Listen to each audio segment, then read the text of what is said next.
नमस्कार साथियों, कैसे हैं आप जहां कहीं भी रहे, स्वस्थ रहे, सुखी रहे और समृद्ध रहे, इसी कामना के साथ मैं चंदन महापात्रा आपको इस चैनल पर स्वागत करता हूं। आज आप देखने वाले हैं महाभारत एपिसोड 9 के फर्स्ट पार्ट। तो चलिए शुरू करते हैं। अब सुनिए समय क्या कहते हैं। ऋषि किंदम ने प्रसन्न होकर कुंती और माद्री को पुत्रवती होने का आशीर्वाद दे दिया। तो अब इन दोनों रानियों को पुत्रवती तो होना ही पड़ेगा। बिल्कुल। ये ऋषि किंदम भी महाभारत की कथा यात्रा का एक अजीब मोड़ है। बिल्कुल। रानियों को ये आशीर्वाद भी देते हैं कि वे मां बनकर पृथ्वी के ऋण से मुक्त हो जाएं। परंतु स्वयं उनकी कुटिया में ऋषि पत्नी ने अभी तक पृथ्वी का ऋण नहीं चुकाया है। दोनों रानियां ऋषि के आशीर्वाद से धन्य हो गईं। परंतु यह आशीर्वाद इन रानियों की कहानी का अंत नहीं है।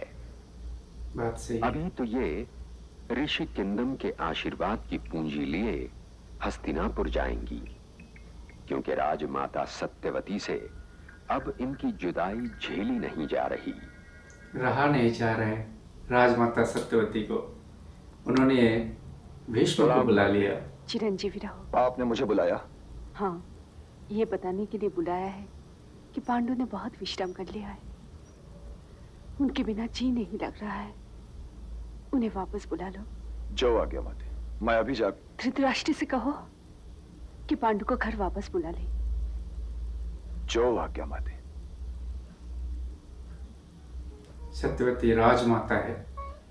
राजमाता के ऊपर दादी माता है। मतलब इससे पहले कि माताश्री का आदेश आए, पांडु को बुलवा लीजिए आर्यपुत्र। कारण गांधारी, क्या तुम नहीं चाहती कि प्रिय पांडु की थकान ठीक से उतर जाए? उनकी थकान यहाँ भी कर सकते हैं, और यूं भी उनका यहाँ न होना उचित नहीं दिखाई दे रहा। मैं डरती हूँ कि कहीं आपको राजमुकुट की आदत न पड़ जाए। गांधारी, मैंने देखने को त्यागा है आर्यपुत्र, सोचने को नहीं। और सोचने को ना आपने त्यागा है। क्या तुम भ्राता शकुनी की बात को भूल गई? कौन सी बात? यही कि ये राजमुकुट अब मेरे ही शीर्ष पर शोभा देता है। बहुत सी बातें भूलने योग्य ही होती हैं आर्यपुत्र। ताजश्री, तुम कानों से कितना स्वच्छ और सुंदर देख लेते हो पुत्र। क्या बात? इतनी स्वच्छता तो बात कितनों है। की आंखों में भी नहीं। आयुष्मान भव, सौभाग्यवती भव। पधारिए ताजश्री। अभी तो मैं माता सत्यवती का दूत हूं गांधारी। माता ने महाराज के नाम ये संदेश भेजा है कि पांडु को विश्राम वाटिका से बुलवा लिया जाए। ये संदेश है या आदेश? बड़ों का संदेश भी आदेश ही होता है महाराज। पांडु को क्या बुलवा बात है। लीजिए। महाभारत हमें बहुत कुछ सिखाते हैं। बड़ों का आदेश और संदेश में कोई फर्क नहीं होता। और यहाँ जैसे धृतराष्ट्र आश्चर्य रह गए कि आखिर उनके पास ये राजमुकुट कितने अच्छे लग रहे थे। हस्तिनापुर से बुलावा आ जाने पर आर्यपुत्र का आनंद देखिए। यदि ये दादी माँ का आदेश ना होता तो आर्यपुत्र अवश्य रुक जाते। माद्री, जी को वश में करना सीखो, मन को मारना सीखो। मन कोई मृग थोड़ा है दीदी कि बाण चलाऊं और उसे मार लूं। ईश्वर ने जीवन तो जीने के लिए दिया है ना दीदी। परंतु जीने के कुछ नियम होते हैं, और एक नियम ये भी है कि दादी माँ का आदेश मिलते ही हमें लौटने की यात्रा आरंभ कर देनी चाहिए। दीदी, आप तो सदा इन्हीं का साथ देती हैं। हम दोनों ने तो इनका साथ देने के लिए ही जन्म लिया है माद्री। क्या बात है। अब यहाँ ये पर बात तो कहीं आसपास ही है। आर्यपुत्र, इसे मेरे लिए मार लाइए ना। परंतु उस बेचारे ने हमारा क्या बिगाड़ा? दीदी, आपको ये सीन रामायण का सीन को याद दिलाएगा। परंतु आर्यपुत्र, जैसे माता भोजन तो सीता करना ने चाहिए। लौट कर खा लूंगा। भगवान राम को ऐसे ही हिरण लाने के लिए कहा था, सोने का हिरण। और इसी तरह माद्री ने भी महाराज पांडु को कह दिया, जो बाघ अभी भी गर्जना किए है उसे मार लाए। और ये भोजन छोड़कर महाराज पांडु उठकर चले गए। आखिरकार आगे क्या होने वाला है अब ध्यान से देखिएगा। ये महाभारत का एक मोड़ है। जैसे कि आपको समय भी बता दिया कि आपको एक और मोड़ पर ले जाएंगे महाभारत। इस जगह से महाराज पांडु भी शब्दविधि बाण चलाने के लिए तैयार हो गए। उस बाण के आवाज को सुनकर ओहो, ये तो बड़ा अनर्थ हो गया, क्योंकि ये मनुष्य की आवाज है वैसे। ओहो, ऋषि किंदम उनके पत्नी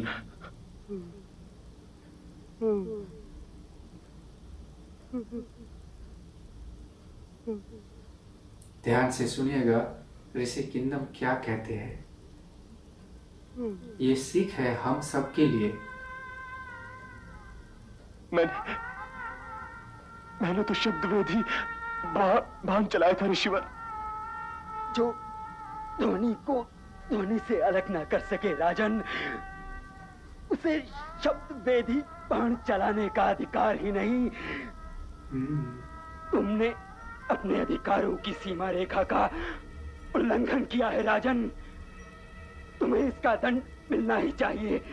नहीं ऋषिवर, मेरी वंश रेखा काटने वाले राजन, मैं तुम्हें ये शाप देता हूं कि जिस क्षण तुम्हारा स्त्री से संगम होगा, वही क्षण तुम्हारा अंतिम क्षण होगा। नहीं। ओम। कितना अनर्थ हो गया है। देखिए, जो ध्वनि से ध्वनि को अलग ना कर पाए, उसे शब्दविधि बाण चलाने का कोई अधिकार नहीं। और ऋषि उस वक्त अपने वंश रेखा को आगे बढ़ाने के लिए, लेकिन उसी समय महाराज पांडु से ये अनर्थ हो गया है। ये सन्नाटा कैसा? अवश्य कोई अनर्थ हो गया है।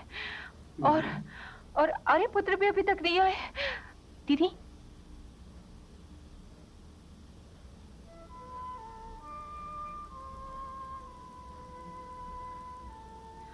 आर्यपुत्र?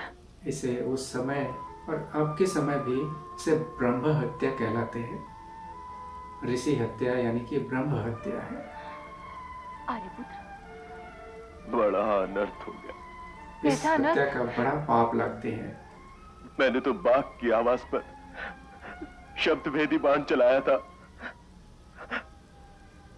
परंतु जब वहां पहुंचा तो देखा मेरा बाण ऋषि किंदम और उनकी पत्नी की छाती छेद गया। ऋषि किंदम, हे भगवान। परंतु मैंने उन पर बाण नहीं चलाया कुंती। मैं जानती हूँ आर्यपुत्र, हस्तिनापुर के सम्राट का बाण भला किसी ऋषि की ओर कैसे जा सकता है? बिल्कुल। पर दुर्घटना तो हो ही गई। मेरे माथे पर एक ऋषि की हत्या का कलंक तो लग ही गया कुंती, लग ही गया। हमारे वाक्य भी किसी बाण की तरह होते हैं। इस हत्या से आपका क्या संबंध आर्यपुत्र? हत्यारी तो मैं हूं। आप तो भोजन कर रहे थे। बाघ जन्म की लालसा तो मुझे हुई थी। नहीं, ये कर्म मेरा है माद्री। मैं समाज का ऋणी हो गया। ये ऋण मुझे ही उतारना है। यदि ये ऋण है तो ऋणी मैं भी हूं। हम दोनों ही मिलकर ये ऋण उतारेंगे।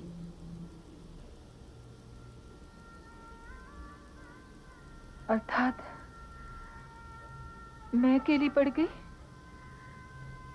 मुझे तुमसे ये आशा न थी माद्री। मैंने तो तुम्हें अपने जीवन में बराबर का भागीदार बनाया था, और जब इस दुर्भाग्य में भागीदारी का समय आया तो तुम दोनों ने मुझे अलग कर दिया। ये बात नहीं दीदी। तुम तो हमारी शक्ति हो, हमारा साहस, हमारा गौरव, हमारी पहचान हो। फिर तुम ऐसा क्यों कह रही हो? यहाँ पर जैसे महाराज की जय हो। महाराज पांडव वन विहार से लौटने के बाद सीधे इधर ही आ रहे हैं। उनका वन विहार तो बहुत जल्दी आत्मा है समाप्त और माद्री परंतु मन। वो दादी माँ के पास जाने की जगह सीधा मेरे पास क्यों आ रहे हैं? क्या उन्हें संदेह है गांधारी कि मैं उनका ये राजमुकुट नहीं लौटाऊंगा? आप ऐसा क्यों सोचते हैं आर्यपुत्र? राजा का पहला कर्तव्य राज्य की ओर होता है, इसलिए वो सीधे आपके पास आ रहे हैं। हर स्त्री को ऐसे गांधारी जैसा स्त्री होना चाहिए। हाँ, कि वो स्वागत तो करना ही अपने पति के बात को संवारे, स्वागत भी और उन्हें करूंगा मार्गदर्शन कराए और आशीर्वाद भी दूंगा।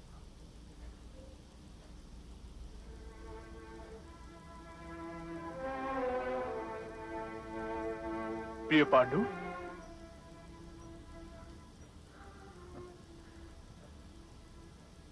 तुम्हारा वन विहार कैसा रहा अनुज?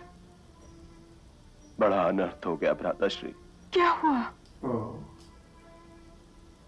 मेरे हाथों ऋषि किंदम की हत्या हो गई। हत्या या दुर्घटना अनुज? हत्या तो तुम कर नहीं सकते, बिल्कुल और सही बात दुर्घटना है। पे तुम्हारा वश नहीं। इस प्रकार के सभी प्रश्नों का उत्तर तो केवल विदुर ही के पास है। प्रिय पांडु, इस राज मुकुट को पहनो और राजसभा में चलकर विदुर से यह प्रश्न करो, वहीं ताजश्री भी होंगे। ये कोई प्रश्न ही नहीं, तो उत्तर कैसा आर्यपुत्र? प्रश्न तो यह है गांधारी, अवश्य। लो अनुज, इसे पहन लो। इन सब प्रश्नों का उत्तर तो राजसभा में ही मिलेगा। चले?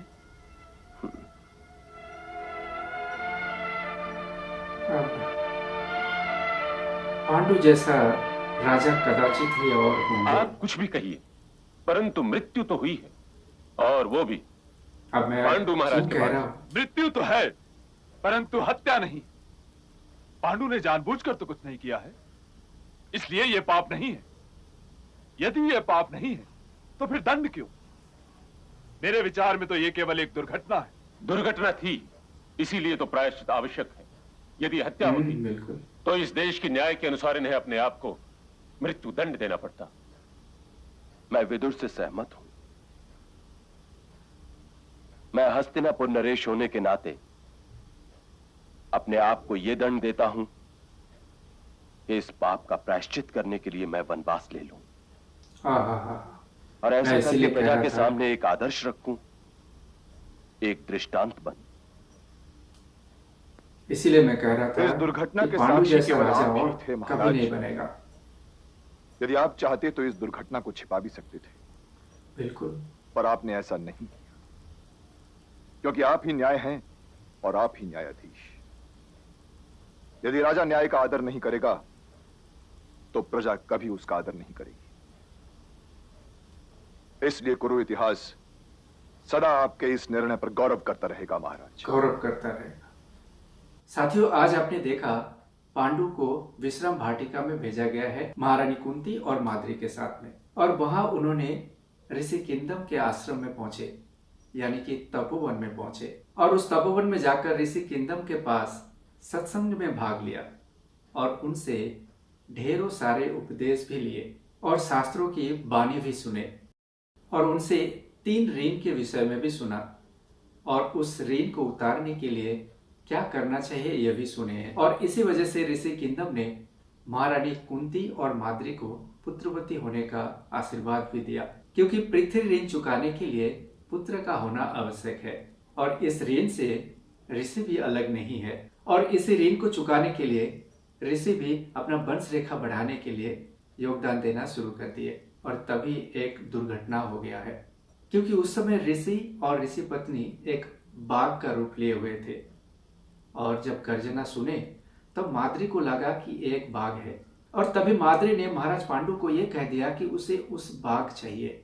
जैसे कि रामायण में माता सीता ने भगवान राम से कहा था कि मुझे वो स्वर्ण हिरण चाहिए, जबकि उन्हें पता था कि स्वर्ण हिरण तो होते ही नहीं है। इसी तरह आज माद्री ने महाराज पांडु से ये कहा कि मुझे वो बाघ चाहिए, और जैसे ही महाराज पांडु ने एक शब्द विधि बाण चलाया, वैसे ही वो बाण जाकर ऋषि किंदम और पत्नी का छाती चीर दिया। जिस तरह रामायण में महाराज दशरथ शब्द विधि बाण चलाए थे, और आज पांडु भी उसी तरह शब्द विधि बाण चलाए हैं, और इसी से एक अनर्थ भी हो गया है। जब जाकर देखा कि वो कोई शेर नहीं है, वो कोई बाघ नहीं है, बल्कि ऋषि किंदम और उनकी पत्नी थी, और तब महाराज पांडु आश्चर्यचकित हो गए हैं। और उस समय ऋषि ने जो कहा वो हमें भी सुनना चाहिए। ऋषि ने कहा कि जो ध्वनि से ध्वनि को अलग करना नहीं जानते हो, उसे शब्द विधि बाण चलाने का कोई अधिकार नहीं है। इसलिए वे इस अधिकार का उल्लंघन किया है। इसलिए वे उन्हें श्राप दे दिया कि जिस समय महाराज पांडु ने अपने पत्नी के साथ में संबंध बनाएंगे और वही समय उनका अंतिम समय होगा। पांडु ने इतना घोर अभिशाप लेते हुए हस्तिनापुर पहुंचे और वहां जाकर सभी लोगों को बताया किस तरह उनसे ऋषि किंदम और उनकी पत्नी की हत्या हो गई है। लेकिन जबकि ये एक एक्सीडेंट है, लेकिन राजसभा में वो अपने आप को ही दंड दे दिए, ये कहकर कि वो इस राज्य से निर्वासन ले लेंगे और तपोवन में जाकर अपना प्रायश्चित करेंगे, और अपना राज मुकुट भ्राता श्री धृतराष्ट्र को दे दिए। और ये कितने गौरव की बात है, राजा दंडाधीश होते हैं, वही खुद अपने आप को दंड दिया, और ऐसा इतिहास में पहली बार हुआ है। इसलिए आज हमें महाराज पांडु पर गर्व होना चाहिए। परंतु बात यह है कि ऋषि किंदम ने महारानी कुंती और माद्री को पुत्रवती होने का आशीर्वाद भी दिया है, पर क्या आगे चलकर उनके कोई संतान होंगे? इसके लिए आपको एपिसोड 9 के सेकंड पार्ट को देखना होगा। तो अगर आपको ऐसे ही कहानियों के साथ में महाभारत देखना अच्छा लगता है तो इस चैनल को सब्सक्राइब जरूर करें और इस वीडियो को एक लाइक जरूर दें, ताकि आपको मैं ऐसे ही कहानियों के साथ में महाभारत दिखाता रहूं। तो फिर आज मुझे दीजिए विदा, मिलते हैं महाभारत एपिसोड 9 के सेकंड पार्ट में। तब तक के लिए जय श्री कृष्णा, जय महाभारत, धन्यवाद, और आपका दिन शुभ हो।